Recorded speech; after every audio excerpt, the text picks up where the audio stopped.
бастамас бұрын психологиялық ахуал жасалайық. Және тұрамыз орнымыздан. Мынау менің жүрегім, бәрі содан басталады. Мынау менің басым, бәрі сөзі басқарады. Мынау менің қолым, мынау менің сол қолым. Барлық істі атқарған. Отыра қойыңыз. Өткен сабақта біз дене мүшелері, адамның дене мүшелері деген тақырыпты өттік, солай ма? Енді бүгінгі сабағымыздың тақырыбы адамның дене мүшелерінің қызметі екен. Біздер жаңа не дедік?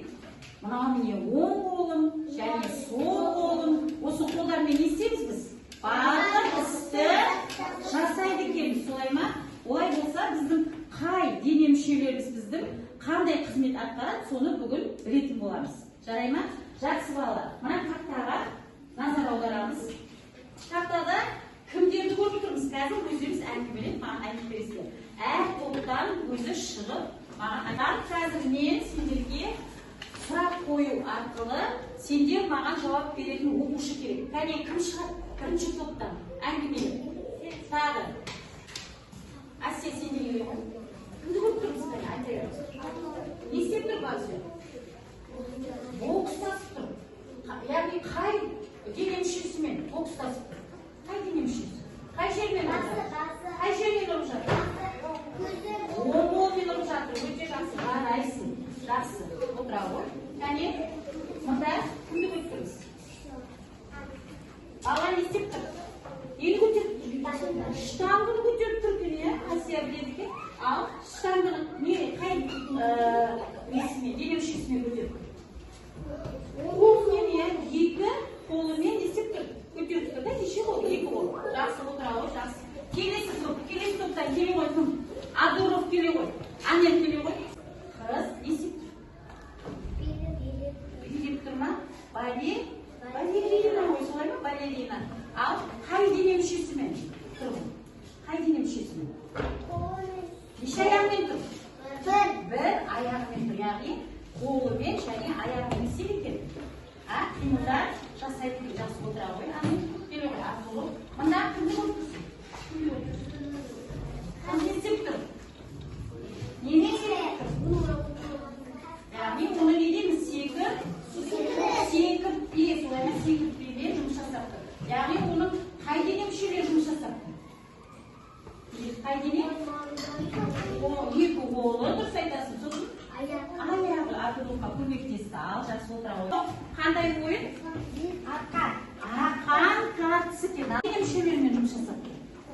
Қолы және аяғыма өте жақсы. Яғни қолдарымен тартып, аяқтарымен не істеп тұр? Тіреп тұр екен. Жақсы, отыра ғой, жақсы. Жарайсың, өте жақсы. Отыра ғой. Жаңа сендер өздеріңіз әңгімелеп айттыңдар, солай ма? Барлығы қандай іс-қимылдар атқарып тұр екен? Спорттық жаттығулар арқылы қолымен, аяғымен не істеп тұр? Жұмыс жасап тұр, солай ма? Жақсы, олай болса сендермен топқа бөлінген отыр. Хоккеист, футболист тобы және боксер тобы деп үш топқа бөлдім сіздер. Жарайсыңдар, жақсы.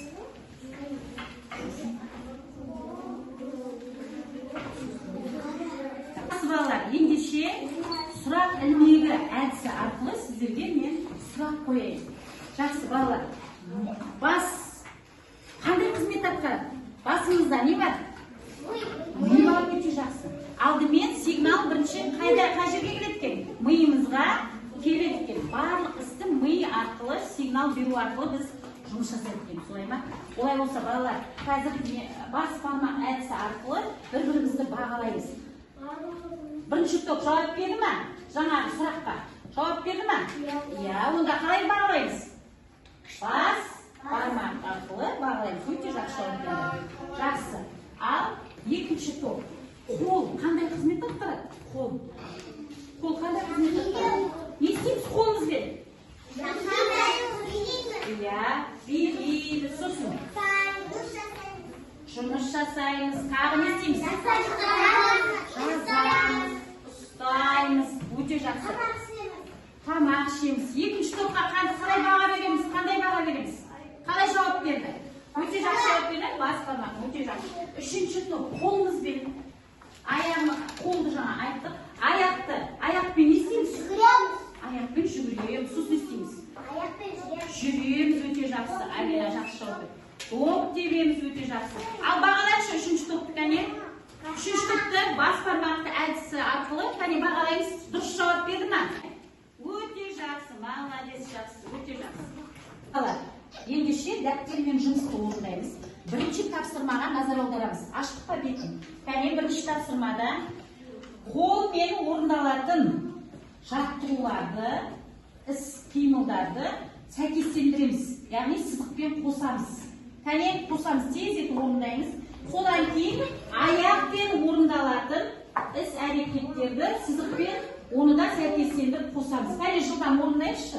Тез етіп орындаймыз, кәне. Міне қосамыз. Қосып отқанса түсінсіз әбе.